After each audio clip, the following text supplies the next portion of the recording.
네, 국민의힘 혁신위원회가 중진 인사들에게 요구한 험지 출마론을 두고서 여권 내 신경전이 이어지고 있습니다.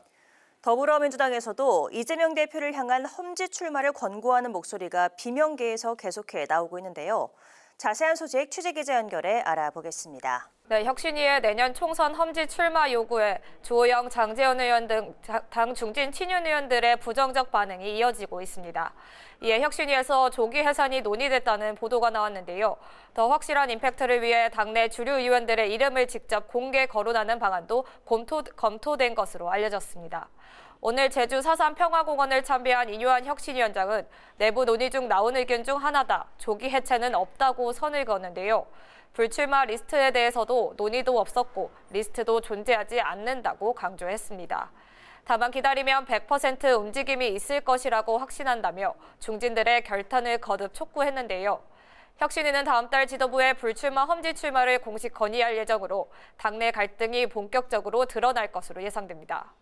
한편 김기현 대표는 박정희 전 대통령 생가에서 열린 탄신 기념식에 참석했는데요.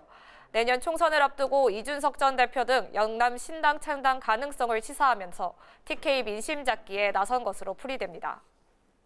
네, 강 기자, 여당의 험지 출마 목소리에 이어서 민주당에서도 이재명 대표를 향한 용태 압박이 계속되고 있다고요? 네, 최근 비명계를 중심으로 이 대표에 대한 험지 출마 요구 목소리가 분출되고 있습니다. 주요 권고 출마 지역은 이 대표 고향인 안동으로 비명계인 이원욱 의원은 오늘 라디오에 나와 안동 출마를 거듭 요구했습니다. 이 의원은 이 대표가 도지사 대선 후보 그리고 당대표까지 지낸 대표적인 기득권자 중 한 명이라며 이 대표가 안동에 출마하면 자신도 험지에 나가겠다고 압박했는데요. 이 친명계 중심 총선 기획단이 꾸려진 데 이어 이 대표가 내년 총선 인재 영입을 직접 총괄하는 인재위원장을 직접 맡은 파장으로 보입니다. 이 대표는 별다른 입장을 보이지 않고 있는데 서울중앙지법의 위증교사 재판 분리로 내년 총선 전 1심 결과가 나올 가능성이 높아지면서 이 대표 사법 리스크를 줄곧 제기했던 비명계에서 이를 근거로 이 대표 사퇴를 촉구할 수 있다는 전망도 나옵니다. 네, 박민 KBS 신임 사장이 주요 프로그램 진행자들을 교체한 것에 대한 여야 공방도 이어졌죠. 네, 박민 사장은 취임 첫날인 어제 주요 부서 보직자 60명을 교체하고 메인 뉴스 등 방송 진행자들을 전면 교체했는데요. 이에 민주당에서 5.16 군사 쿠데타를 방불케 한다며 강하게 반발했습니다.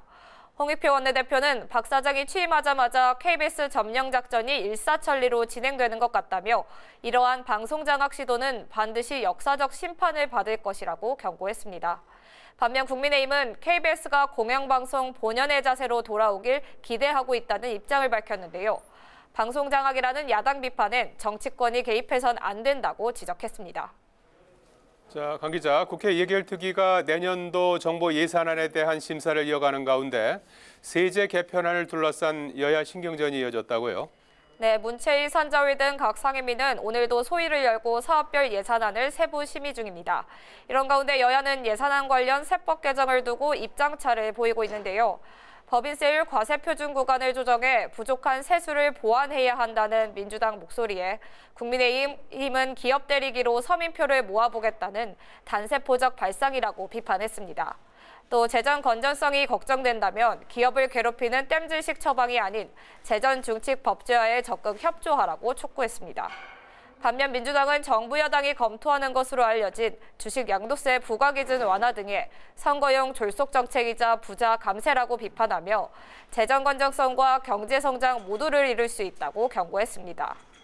한편 복지위는 오전 전체 회의를 열고 야간 휴일 소아 진료기관을 정부와 지자체가 지원하는 응급의료법 개정안을 논의했고 과방위는 오후 전체 회의를 열어 안건조정위원회에서 처리하지 못한 우주항공청법을 법안 심사 소위를 넘겨 심사를 이어갈 예정입니다. 지금까지 국회에서 전해드렸습니다.